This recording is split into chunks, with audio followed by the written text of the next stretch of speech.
the Lawh al-Mahfuz has everything. One of the most amazing things of our time, and you have to consider this, is that nobody had this idea of having all your information in one thing, right? And Allah says, سَنُرِيهِمْ آيَاتِنَا فِي الْآفَاقِ وَفِي أَنفُسِهِمْ حَتَّى يَتَبَيَّنَ لَهُمْ أَنَّهُ الْحَقُّ. We will show them our signs in themselves and on the horizon until it becomes clear to them that this is true. I mean, if you look at this, just this machine, the amount of information that you have access to, just from, and this is like a lawh, you know, the actual shape of it. It's like a lawh. The amount of information that you have access to just in this machine. And then this is just what we have access to.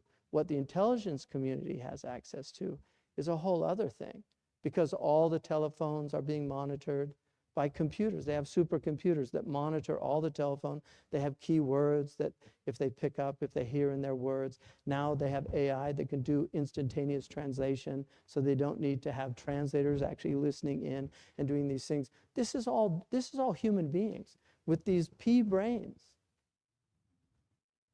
We look very clever, but in the grand scheme of things, we're very insignificant. And people, this is the thing of the time we're living in. There's so many signs.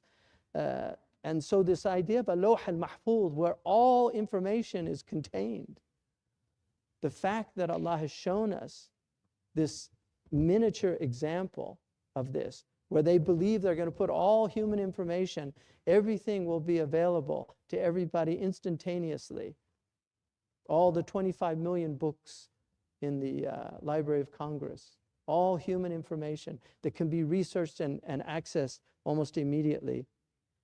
And then Allah says, "But كَذَبُوا بِالْحَقِّ لَمَّا جَاءَهُمْ فَهُمْ فِي أَمْرٍ مَرِيجٍ." They deny the truth. They deny. This is takdhib. This is one of the hallmarks of kufr, is to yukadhib, is to deny it. It's not true. It's just asatirul awwaleen. And this is an ancient, again, many prophets were belied. They were attacked by their people. They say these are just the mythology of the past. That's their view. It's just mythology. You're believing in fairy tales. There's a British atheist who has made a second career. His first career was in science, but he's made a whole second career on this idea of imaginary beings and how ridiculous it is for people to believe in imaginary beings. And he goes around telling people that you believe in these fairy tales, but if it helps you get through the day, that's okay. Just don't try to tell me about that. And these people have always existed. There's nothing new about these people. They existed at the time of the Prophet ﷺ. They existed before that time, and they've always been there. And so, لَمَّا جَاءَهُمْ فَهُمْ فِي أَمْرٍ مَرِيجٍ, they're in this doubt. So they say, oh, he's kahin, he's sha'ir, he's majnoon. They don't have any one thing they're fixed on, and even the same one person will change his view about the Prophet. One of the things that the Mufassirun say is that anybody who either if you deviate from the truth, you will always be in a type of amr marij, that you'll be in a type of confusion. That if you're not straight, if you're not following the truth, you will become confused. And then أَفَلَمْ يَنْظُرُوا إِلَى السَّمَاءِ. This is a really important thing, because I think one of the main reasons why we have so much nihilism and so much lack of belief is artificial light. And it's very interesting that we call it artificial light. The fact that we call it artificial light, it's not the nur that Allah created. He did, in the sense that in Allah khaliqu kulli sani'in wa san'atihi. Allah creates every maker and what he makes. But it's artificial in that we invented it, and these are human products. Whereas the light, the natural light of the stars, have been put out. One of the words that you can use to translate أَفَلَمْ يَنْظُرُوا إِلَى السَّمَاءِ, have they not considered the sama? Haven't they considered the heavens? فوقهم. Haven't they considered the heavens فوقهم, above them? The word consider is from a Latin word, which is sider, which means star. And so to consider something is to reflect on it deeply. And the thing that humans have always reflected deeply on is the heavens.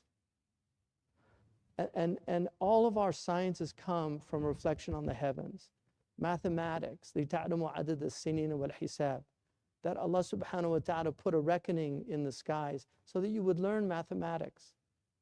So the loss of the stars, they've been put out. You go out in the night sky, you don't see stars anymore.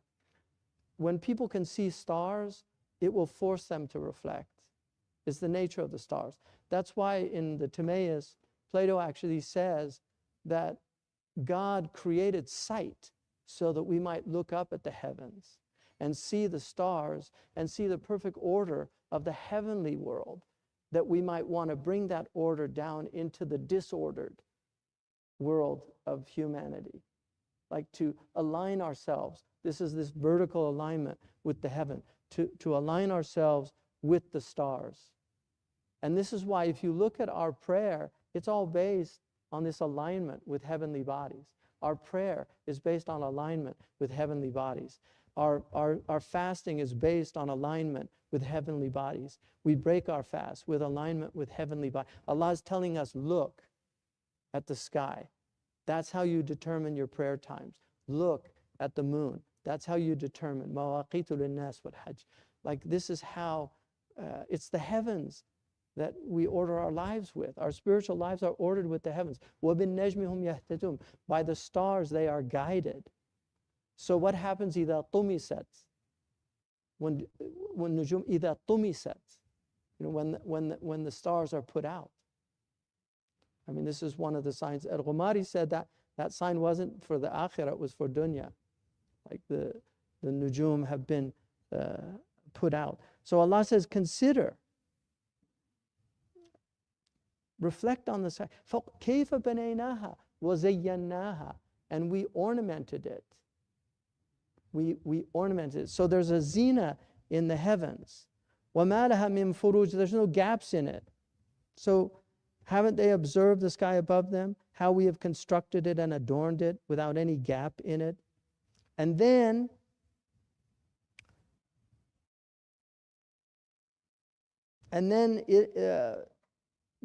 to look at the earth. وَالْأَرْضَ مَدَدْنَاهَا وَأَلْقَيْنَا فِيهَا رَوَاسِيَ. We place down the earth and we put in it rawasiya, these thawabit, these great mountains that are anchored. وَأَنبَتْنَا فِيهَا مِن كُلِّ زَوْجٍ بَهِيجٍ. And we put in it every beautiful type, every no'a, every beautiful type, every pair also. تَبْصِرَةً وَذِكْرًا لِكُلِّ عَبْدٍ مُنِيبٍ.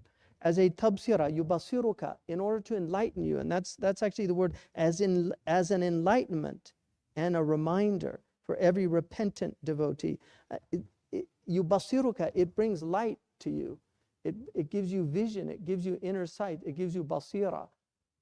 And so that idea of the earth, some of them actually said this is a really nice example, rhetorically, where the tabsira refers to the heavens and the dhikra refers to the sky, to the earth. Because tabsira it's something to help you see, which certainly the sky does, and it helps you see the glory of God. The heavens declare the glory of God. But the dhikra is a constant reminder. So the earth is a constant reminder because the heavens stay the same.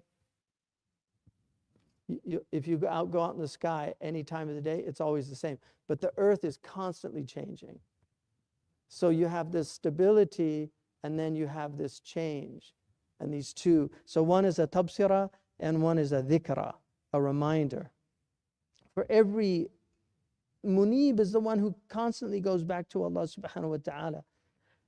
And then وَنَزَّلْنَا مِنَ السَّمَاءِ مَاءً مُبَارَكًا. We set down blessed water, because the water is one of the great blessings of the world. And to lose water is one of the great tribulations. People can't survive without water for very long. And one of the troubles in the world now are the water tables are declining all over. In Central California, the water tables are declining. It's one of the signs of the latter days is the water tables decline.